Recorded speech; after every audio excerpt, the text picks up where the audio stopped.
É interessante, amados, que muitas igrejas hoje, elas têm construído os templos com uma fachada extensa, parecendo a fachada de um shopping. E você entra nessa igreja e você encontra cafeterias, livrarias também, nós encontramos no contexto de shopping. Diz assim a palavra do Senhor, 3, 14 ao 22. E ao anjo da igreja, que está em Laodiceia, escreve isto, diz o Amém, a testemunha fiel e verdadeira, o princípio da criação de Deus. Eu sei as tuas obras. Outras versões vão dizer, eu conheço as tuas obras. E nem és frio, nem quente. Tomara que foras frio ou quente. Assim porque és morno, e não és frio e nem quente, vomitar-te-ei da minha boca. É muito forte isso, queridos. Como dizes, rico sou, eu estou enriquecido e de nada tenho falta. E não sabes que és um desgraçado, e miserável, e pobre, e cego, e nu. Aconselho-te de mim, compres ouro aprovado no fogo, para que te enriqueças, e vestes brancas, para que te vistas, e não apareça a vergonha da tua nudez, e que unja os olhos com colírio, para que vejas. Eu repreendo o castigo a todos quanto amo. Se pois zeloso, arrependa-te. Eis que estou à porta e bato. Se alguém ouvir a minha voz, abrir a porta, entrarei em sua casa, e com ele cearei, e ele comigo. Ao que vencer, lhe concederei, que se assente comigo no meu trono, assim como eu venci, e me assentei com meu Pai no seu trono. Quem tem ouvidos, ouça o que o Espírito diz às igrejas. Deus, em nome de Jesus, esta é a tua palavra. Que ela cumpra, ó Pai amado, o objetivo pelo qual ela está sendo semeada.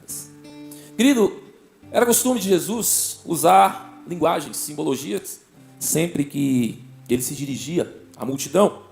E esta é a sua última carta às 7 igrejas da Ásia Menor.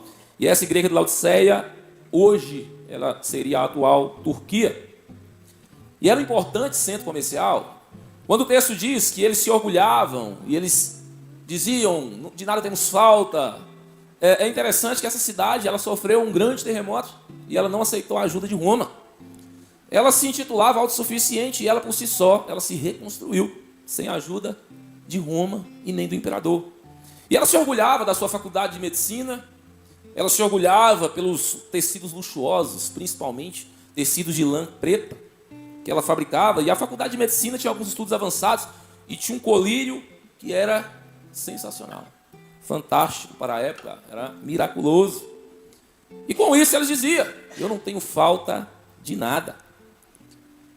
Mas, querido, imagine você em uma ligação, talvez se nunca aconteceu com você, você já ouviu alguém dizer isso.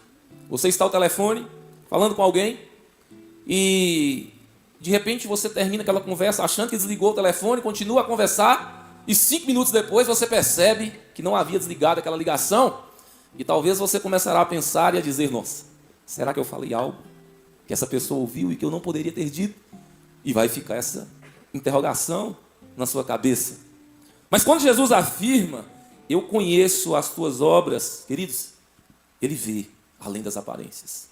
Ele vê além das mãos levantadas, dos seus olhos em lágrimas. Ele vê além de você vir quarta, domingo de manhã, domingo à noite, na igreja. Ele conhece o mais íntimo e profundo dos nossos corações. Nada que nós façamos, nada fica oculto aos olhos de Jesus. E a mornidão espiritual não é percebida por ações externas, mas pela frieza do interior. Ele conhece seu coração, querido. Ele conhece o meu coração. E há uma gravidade dessa mornidão espiritual, a ponto de Laodiceia, ela não foi repreendida como as outras igrejas, por sua imoralidade, ou pelo espírito de Jezabel estar dentro dela, ou por heresias, ou por seguir a doutrina dos nicolaítas, ou de Balaão, não. Jesus disse, eu estou a ponto de vomitar vocês da minha boca. 2 Crônicas, queridos, 25:2, fala sobre o rei Amazias. E é muito interessante esse texto, porque ele diz, fez o que era reto, mas não de todo o coração. Ele andou nos caminhos do Senhor, ele fez segundo a vontade do que estava escrito na lei, ele seguiu os princípios, mas o texto é claro, não de todo o coração. O problema não é fazer o certo, querido, mas fazer de forma fria, sem coração. Fazer o que era reto, mas não de todo o coração. Então, isso nos leva a entender que até a minha boa vontade em fazer a obra de Deus, ela pode ser considerada diante de Deus algo que não o agrada, algo que Ele não aprova, e que talvez Ele está dizendo: você está morno, e eu não tenho aprovado aquilo que você tem feito. E a autossuficiência espiritual é a raiz da mornidão em Laodiceia. É a autossuficiência espiritual: sou rico, próspero e não preciso de nada. A religiosidade, amados, ele define que ela impede o reconhecimento real do nosso estado espiritual. E a verdadeira condição: Jesus revela a verdade. Eles são infelizes, miseráveis, pobres, cegos e nus, mas eles não reconheciam isso. Então, faltava a eles o que o pastor ele sempre tem ministrado aqui, principalmente nos cultos de escola bíblica dominical: a verdadeira religião, a piedade. Portanto, eu lhe digo, o grande amor dela prova que os muitos pecados dela foram perdoados, mas aquele a quem pouco foi perdoado, pouco ama. Sabe, querido, talvez se eu estivesse devendo o irmão Vitor R$500, talvez ele poderia dizer: olha, Deus tocou no meu coração e você está perdoado. Talvez com 1 ou 2 semanas eu ia esquecer o que ele me fez, porque R$500, por mais que é uma quantia generosa, ela não muda a minha vida e nem a sua vida. Mas se talvez Vitor ele tivesse me perdoado uma dívida de 1 milhão, eu ia lembrar dele por longos anos. Qual é o preço do que eu e você devíamos a Cristo Jesus? Porque ele pagou o preço que era meu. Ele morreu no meu lugar. Era para mim ser condenado ao inferno. Mas Jesus, ele pagou um alto preço, o preço de cruz, pela minha vida. Então, não existe nada, nenhum recurso no mundo que poderia pagar essa dívida que eu tenho com ele.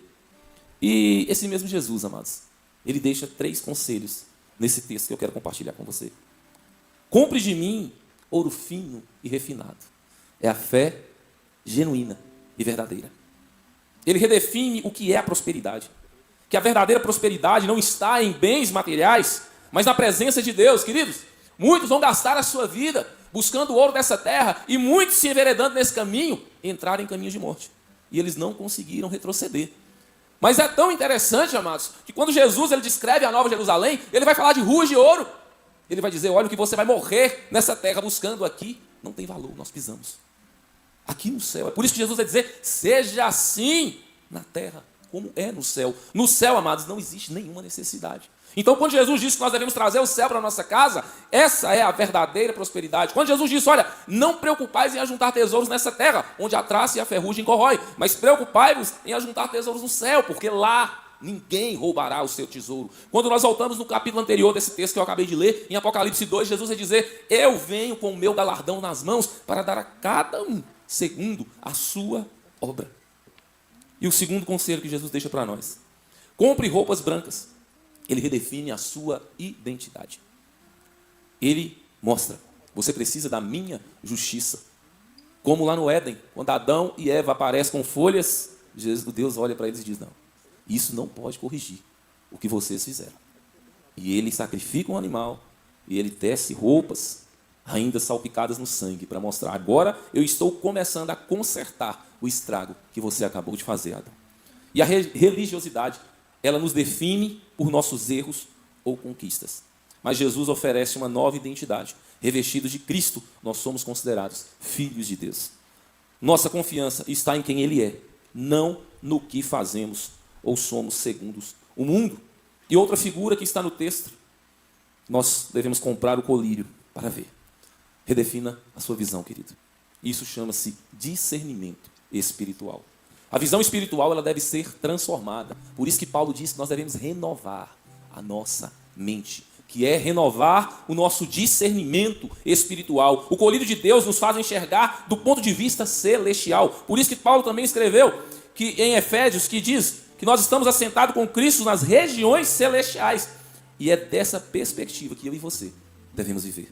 Então, Jesus, por mais que ele diz: olha, vocês são cegos, infelizes, miseráveis, pobres e necessitados. É interessante, amados, que muitas igrejas hoje, elas têm construído os templos com uma fachada extensa, parecendo a fachada de um shopping. E você entra nessa igreja e você encontra cafeterias, livrarias também, nós encontramos no contexto de shopping, e aquelas paredes pretas e luzes maravilhosas. E, de certa forma, você olha para o altar e parece que o pastor está em outro plano, um plano espacial. E é maravilhoso, as canções, os toques, as músicas, que são muitas vezes até entorpecentes. Porém, queridos,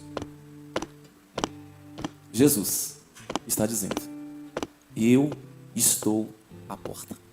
Vocês estão me deixando do lado de fora. E por mais que ele está falando no contexto para a igreja de Laodiceia, eu não posso deixar de trazer esse contexto para mim e para você. E eu também não posso deixar de ressaltar que é constrangedor para mim falar desse tema. Porque eu olho para a minha vida e muitas vezes eu me enxergo assim como esse texto está dizendo. Eu não me excluo dessa palavra porque muitas vezes, em muitas decisões que eu tomei na minha vida, eu deixei Jesus do lado de fora. E amados, se você entende o quanto foi perdoado, você será grato a Cristo de tal forma que jamais Ele ficará de fora da sua vida, das suas decisões, da sua jornada. E se você está vivendo como quem realmente encontrou esse evangelho que é Jesus, que por mais miserável que somos, por mais nu, pobre, cego e necessitado que se encontra no nosso estado, Ele com seu amor está à porta. Ele quer entrar, Ele quer ceiar, Ele quer ter intimidade conosco, Ele quer ter relacionamento conosco. Iada, Ele quer se relacionar comigo e contigo, querido, de uma forma tão íntima que talvez nós não possamos nem entender. Mas mesmo em igrejas mornas, Cristo ainda chama a esperança para uma restauração completa. Que Deus possa nos redirecionar, mudar a nossa mente, tirar as escamas dos nossos olhos, para que nós possamos entender que Ele tem prazer em se relacionar com aqueles que abrem a porta e o convida para entrar. Se você veio preparado essa noite, trouxe contigo o seu dízimo e a sua oferta, que você possa